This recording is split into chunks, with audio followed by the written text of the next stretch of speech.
La République démocratique du Congo. Nous sommes à Kolwezi, au Lualaba, dans cet aéroport international qui venait officiellement d'être inauguré par le président de la République. Si les miracles congolais a un visage, je pense que la ville de Kolwezi atteste que cela est possible. Et ce soir, nous venons donc revenir sur le grand axe du séjour du président de la République dans cette ville, pas seulement, mais nous allons revenir aussi sur ce qui a été fait pendant toutes ces années qui nous permet aujourd'hui d'être assis à cet endroit qui fera de cet aéroport une ouverture pour non seulement nos ressources, mais aussi pour tous ceux qui veulent venir investir et travailler en République démocratique du Congo. Et donc ce soir, nous n'allons pas faire un focus d'abord sur la conférence de gouverneurs. Nous aurons l'occasion de revenir peut-être en sommaire si le ministre de la Santé nous rejoint. Mais demain, nous reviendrons sur la conférence de gouverneurs, pourquoi on a choisi de parler de la santé et quelles ont été les interactions qui ont été faites entre gouverneurs, notamment avec la gouverneure du Lualaba, la seule femme de 26, qui pourra partager son expérience parce que nous avons vu que le modèle développé ici est un modèle qui marche et qui peut servir d'inspiration pour les autres. Et donc, Madame la gouverneure, bonsoir. C'est pas la nationale de mines, parce que les mines ont toujours existé, en tout cas si je me réfère à ce que la gouverneure me disait tout à l'heure, depuis 100 ans, mais dans cette partie du pays, en tout cas il fallait attendre les dernières 10 années pour voir des choses véritablement se faire dans le sens de profiter aux Congolais. Nous allons évidemment recourir au ministre national de mines, qui est à ma droite, qui pourra lui aussi expliquer comment, à partir de mines, de l'exploitation qui est faite, de la politique, de la stratégie mise en place par les présidents de la République et pilotée par la Première ministre, qui permet aujourd'hui d'avoir ce qui s'est fait ici au Lualaba. C'est pas moi qui vais vous rappeler que la moitié, presque la moitié du budget de la République démocratique du Congo vient du secteur minier, mais les secteurs miniers, on le sait, les ressources sont aussi épuisables, mais quelles sont les réflexions qui sont faites? Voilà plus ou moins les thématiques autour duquel nous allons discuter ce soir, mais on ne saurait commencer cet exercice sans dénoncer la barbarie. Vous tous, vous avez vu cette vidéo choquante ce matin d'un assassinat lorsque nous disons que ceux qui occupent les parties est de la République démocratique du Congo gouvernent par crime. C'était une des preuves à nouveau que nous voulons condamner de la manière la plus ferme et la plus énergique. Ce n'est pas parce que vous n'arrivez pas à administrer ces parties du territoire que vous devez commencer impunément à tuer de cette manière. Ceci est totalement inacceptable. Madame, depuis 2 jours, c'est 2 jours de travail intense, c'est 2 jours d'inauguration incessante. Et ce soir, nous avons voulu être dans cet aéroport qui est l'une des belles œuvres qui ont été inaugurées par le président de la République. Mais en premier, est-ce que vous pouvez nous dire d'abord quel est le sentiment général de Lualabé et des Lualabaises qui accueillent une nouvelle fois le président de la République qui vient pour un séjour assez long avec des activités, notamment le Conseil de ministres, la conférence de gouverneurs, comment cette population accueille cette visite du président de la République, de la Première ministre et bientôt de tous les gouverneurs. Merci. La population de Lualaba, comme vous l'avez tous remarqué ou vous l'avez vu, ils étaient au rendez-vous de voir leur père. Puis après les élections, ils n'ont pas pu avoir la chance de les toucher. On pouvait voir le plus grand nombre. Mais ils ont été au rendez-vous, ça montre à quel point ils attendaient, ils ont le père de la nation dans leur cœur et ça leur manquait. Voilà ce que nous pouvons dire et avoir tout ce qui s'est passé pendant les 2 jours. Moi-même, je n'ai pas arrêté de leur dire pendant la sensibilisation pour dire qu'ils devaient venir accueillir le président parce que le président veut honorer le peuple du Lualaba en venant personnellement pour inaugurer tous ces chantiers. Nous étions en train de dire qu'il y aura des inaugurations, pas l'inauguration, des inaugurations. Voilà. Mais parlons-en un tout petit peu. RVA a dit qu'il y avait encore beaucoup de chantiers qui se poursuivaient. Si vous regardez en diagonale, vous allez voir qu'il y a la nouvelle tour de contrôle qui est en construction. Mais nous continuons, il n'y a pas seulement la nouvelle tour de contrôle, mais il y a aussi l'aérogare le pavillon présidentiel qui est à 70% de construction. Donc le complexe n'est pas encore fini. Ça, c'est notre premier module. Il y aura le deuxième module, mais avant de passer au deuxième module, nous voulons d'abord terminer la tour de contrôle, terminer l'aérogare ou le pavillon présidentiel afin de boucler le boucle par rapport à notre premier plan de développement aéroportuaire. Maintenant, parlons de ce qui a été déjà inauguré.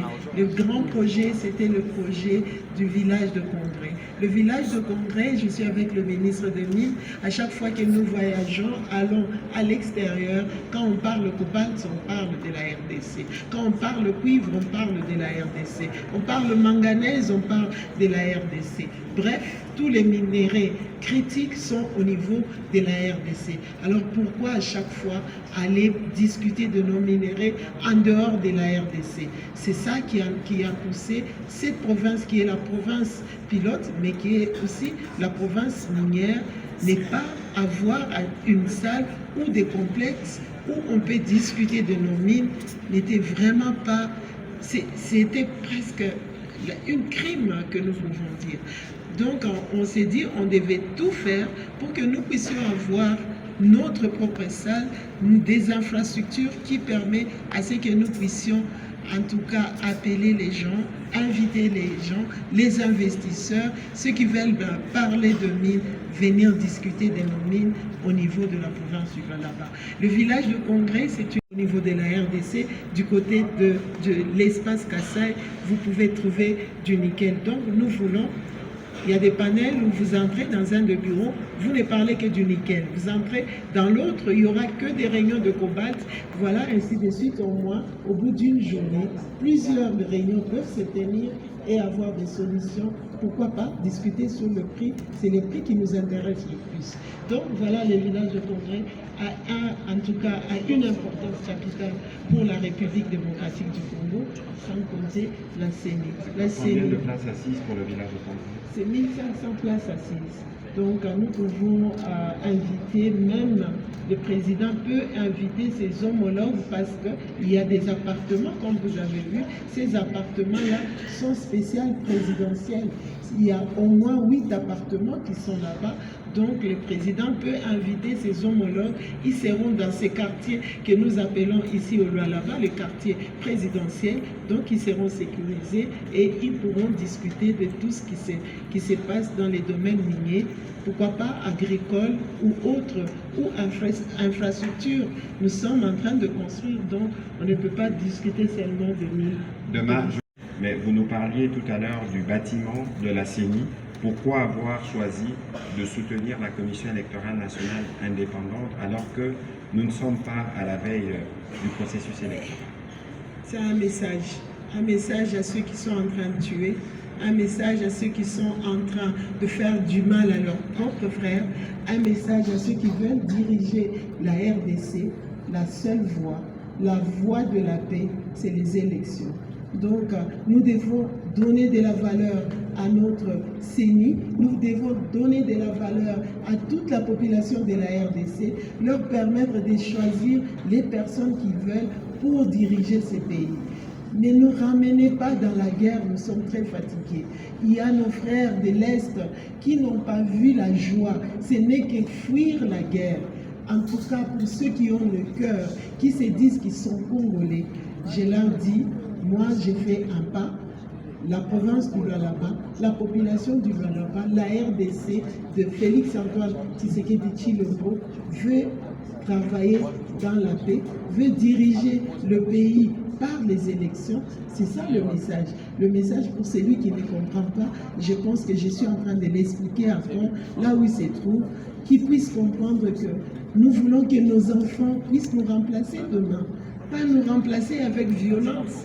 Nous voulons que nos enfants passent par ces bureaux-là, puis qu'ils puissent aller s'enrôler, venir chercher à voter les personnes qui vont vouloir voter. Voilà la raison pour laquelle nous encourageons la CENI, nous encourageons à ce que nous allons toujours aux élections au lieu de choisir de tuer tes propres frères. Voilà. Alors, le message, il est... Kolwezi et le Lualaba est appelé la capitale mondiale du cobalt à cet effet. Mais également, nous sommes deuxième producteur mondial du cuivre et nous avons des ressources telles que le lithium. La gouverneure vient de rappeler aussi du nickel, du chrome, des terres rares. Donc tous ces éléments qui sont importants à la transition énergétique.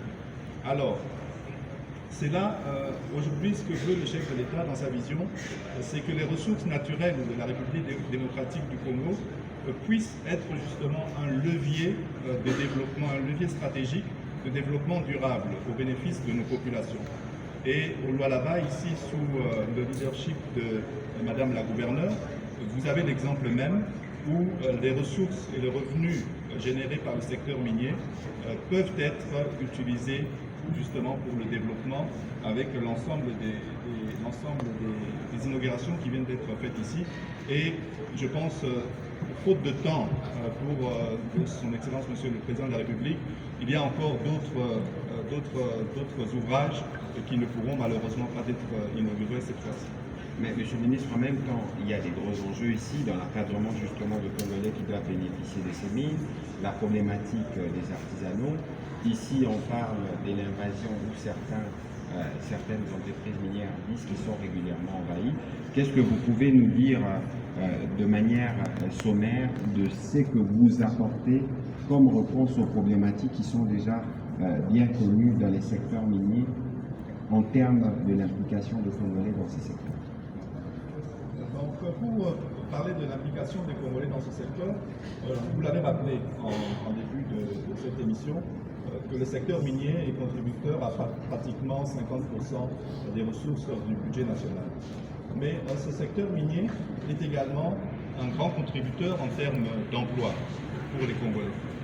Alors, il y a la mise en place également de la sous-traitance, toute la sous-traitance qui bénéficie à l'ensemble, à une grande partie d'entrepreneurs congolais. Vous devez savoir que le secteur minier est un secteur très capitalistique.